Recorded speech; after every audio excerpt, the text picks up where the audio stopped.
안녕하세요. 6월 7일자 신문일기를 진행할 국제신문 권용희 기자입니다. 오늘은 오전부터 비가 내렸는데요.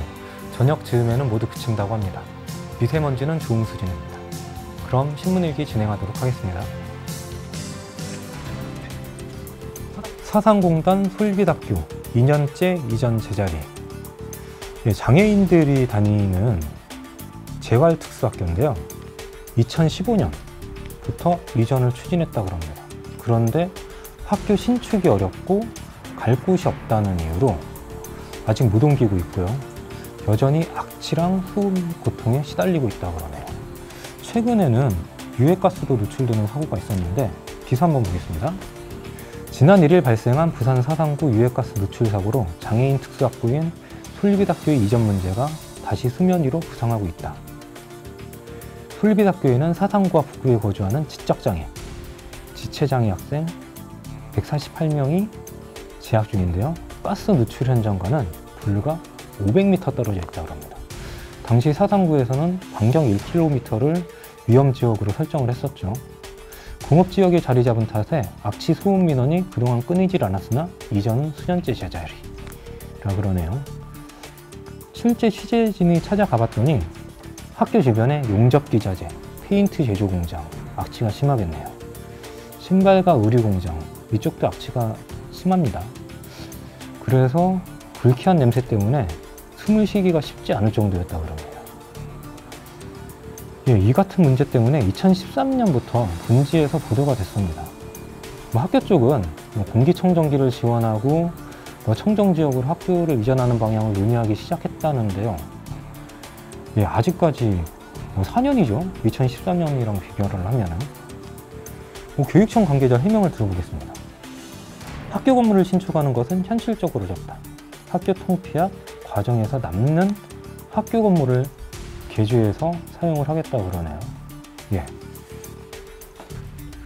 학교 통폐합 후 남는 건물을 개조한다 그러면은 그 건물은 이제 격오지죠. 부산에서 거의 중심에서 경계선 정도인데 강서구나 기장 일광 정도 생각할 수 있겠네요. 거기는 보통 학생들도 다니기가 힘들어서 통폐합이 되는 곳입니다. 그런데 장애 학생을 거기 다니게 한다면은 출퇴근이 아니라 통학 시간 자체가 상당한 정신적, 육체적 고통에 시달릴 수밖에 없죠.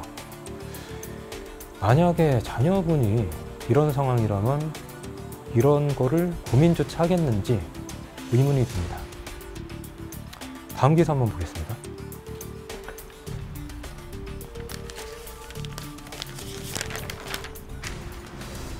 비리 유치원 학급 정설해준 엇박자 인정. 이쪽도 이제 교육청 관련 문제인데요. 얼마 전에 유치원 원장이 1억 5천만 원을 착복해서 부산시 교육청에 고발을 당했습니다. 그랬는데 하급기관인 교육지원청은 사학급을 추가로 인가를 해줬네요. 해명도 웃깁니다. 혐의 확정이 안 됐다. 그래서 추천에 참여시켰다. 라 그러네요. 기사 한번 보겠습니다. 6일 부산시 교육청에 따르면 지난달 23일 부산 강서구 명지동 A유치원은 북부교육청 지원청으로부터 사학급 100병이면 100명이면 상당하죠. 학급 증설 인가를 받았다고 합니다.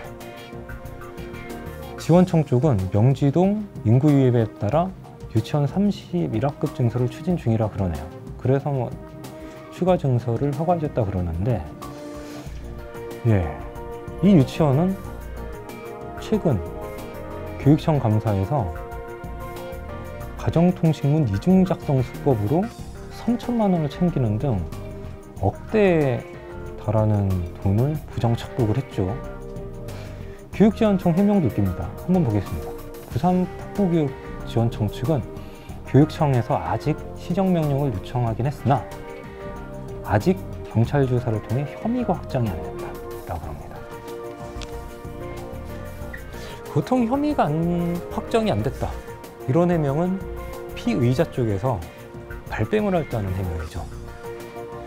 혐의가 확정이 되려면은 1심, 2심, 대법원 확정 판결까지 받아야 됩니다. 시간을 질질 끌면은 2, 3년 걸리기도 하죠. 그런데 이런 해명을 상급기관에선 검찰에 고발을 했는데 하급기관인 부산 교육지원청 쪽에서 한다니 참 무슨 일인가 하는 생각밖에 안 듭니다. 다음 기사 한번 보겠습니다.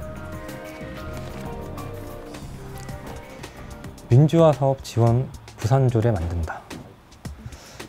예, 박중묵 전진영 시의원이 관련 조례를 발의했는데요. 내달에 상정할 예정이라고 합니다. 타 시도에는 이미 시행을 하고 있다고 그러는데요. 왜 이렇게 하나 보니 조례가 없다 보니까 기념사업 예산이 급감한다고 합니다. 올 6월 항쟁 민주화 기념사업 같은 경우는 10년 전에 12%, 10년 전에는 한 1억 원이었는데 올해는 1,200만 원밖에 지원을 안 한다고 그러네요. 물가도 올랐는데. 이 기사 한번 보겠습니다. 간단하게. 부산이 원래 야도였죠. 야구도시가 아니라 야당도시. 배경이 부산 경남은 현대사에서 발생한 민주화 운동의 본거지였습니다. 1987년 군부 독재에 항거했던 6월 민주항쟁과 유신 독재를 끝난 부마 민주항쟁이 부산에서 불타올랐고요. 경남 창원 마산에서는 김주열 열사 사망이 4.19 혁명의 도화선이 되기도 했죠. 부산 조례를 만든다고 하니 환영할 만한 일입니다. 걱정을 좀 하자면은 타 시도에 이미 비슷한 조례가 만들어졌다고 소위 복사 붙이기를 하지 않을까 하는 걱정도 되고요.